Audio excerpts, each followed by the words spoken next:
153 ಎಕರೆ ವಿಶಾಲ ಪ್ರದೇಶದಲ್ಲಿ ಉದ್ಯಾನ ನಿರ್ಮಾಣ ಮಾಡುತ್ತಿರುವುದು ಮಹತ್ ಕಾರ್ಯ.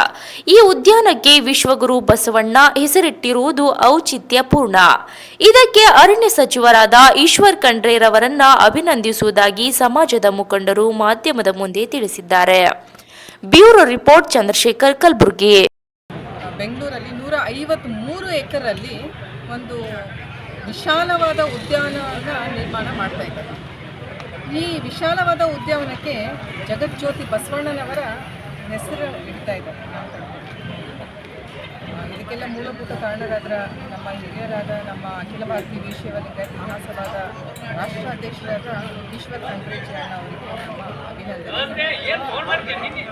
ನಮಗೆಲ್ಲರಿಗೂ ಗೊತ್ತಿರೋ ಹಾಗೆ ಜಗಜ್ಯೋತಿ ಬಸವಣ್ಣನವರು ಏನು ದಾರಿದೀಪ ಹಾಕ್ಕೊಟ್ಟಿದ್ದಾರೆ ನಮಗೆ. ನಾವು ಚಿಕ್ಕವರಿದ್ದಾಗ ಶಾಲೆಗಳಿಂದನೇ ನಮ್ಮ ಮನೆಯಲ್ಲಿ ಸಹ ನಾವು ಈ ವಚನಗಳನ್ನು ಕಲಿತು ನಾವು ದೊಡ್ಡವರಾಗಿದ್ದೀವಿ. ಇದನ್ನೇ ನಮ್ಮ ಜೀವನದಲ್ಲಿ ನಾವು ಅಳವಡಿಸ್ಕೊಂಡಿದ್ದೀವಿ.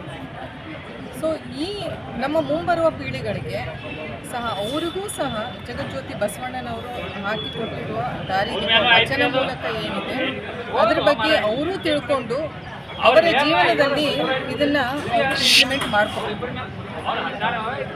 ಕರ್ನಾಟಕದಲ್ಲಿ, ಭಾರತದಲ್ಲಿ ಅಷ್ಟೇ ಅಲ್ಲ, ನಾವು ಯಾವಾಗ ವಿಶ್ವ ಜ್ಯೋತಿ ಬಸವಣ್ಣನವರು ಅಂತ ಹೇಳ್ತೀವಿ, ಇಡೀ ವಿಶ್ವದಲ್ಲೂ ಸಹ ಬಸವಣ್ಣನವರ ವಚನಗಳನ್ನು ಅರಿತುಕೊಂಡು ಆ ಬಸವಣ್ಣನವರ ವಚನಗಳನ್ನು ನಮ್ಮ ಜೀವನದಲ್ಲಿ ನಾವು ದಿನನಿತ್ಯ ನಾವು ಪ್ರಾಕ್ಟೀಸ್ ಮಾಡಿದರೆ ಇಡೀ ಜಗತ್ತಿನಲ್ಲಿ ಯಾವತ್ತೂ ಯುದ್ಧ ಆಗಲ್ಲ.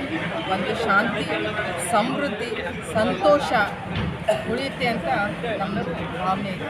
ಸೊ ಯಾವಾಗ ಬಸವಣ್ಣನವರ ಎಲ್ಲ ಕಾರ್ಯಗಳನ್ನು ಅವರು ಈಕ್ವಾಲಿಟಿ ಅನ್ನೋದು ಏನು ಅವರು ಅವಾಗ 12ನೇ ಶತಮಾನದಲ್ಲಿ ತೋರಿಸಿದ್ರು, ಹೆಣ್ಮಕ್ಳಿಗಾಗಿ ಹುಡುಗಿಗಾಗಿ ಎಲ್ಲರಿಗೂ ನಾವು ಸರಿ ಸಮಾನವಾಗಿ ನಾವು ನೋಡಬೇಕು ಅನ್ನೋದು ಏನು ಅವರು ಒಂದು ನಮಗೆ ಕಲಿಸ್ಕೊಟ್ಟಿದ್ದಾರೆ. ಅದನ್ನು ಮುಂಬರುವ ಪೀಳಿಗೆಗಳು ಸಹ ಅದನ್ನು ಕಲಿಬೇಕು. ಸೊ ಈ ಥರ ಒಂದು ದೊಡ್ಡ ದೊಡ್ಡ ಉದ್ಯಾನವನಕ್ಕೆ ಅಥವಾ ಯಾವುದಕ್ಕೆ ಬಸವಣ್ಣನವರ ಹೆಸರಿಟ್ಟಾಗ ಅಲ್ಲಿ ಅವ್ರು ಮಾಡಿರೋ ಕಾರ್ಯಗಳು, ಅವರ ವಚನಗಳನ್ನು ನಾವು ಅದನ್ನು ಬೆಂಬಲಿಸಿದಾಗ ಮುಂದಿನ ಪೀಳಿಗೆಗಳು ಅದನ್ನು ನೋಡಿ ಕಲಿತು ಇಡೀ ವಿಶ್ವದಲ್ಲಿ ಶಾಂತಿ ಇರಲಿ. ಯಾಕಂದ್ರೆ ನಾವು ನೋಡ್ತಾ ಇದ್ವಿ ಎಲ್ಲ ಕಡೆ ಯುದ್ಧ ಆಗ್ತಾ ಇದೆ, ಎಲ್ಲ ಕಡೆ ಅಹಿಂಸಾ ನಡೀತಾ ಇದೆ, ಎಲ್ಲ ಕಡೆ ಒಂದು ವಾತಾವರಣ ಚೆನ್ನಾಗಿಲ್ಲ.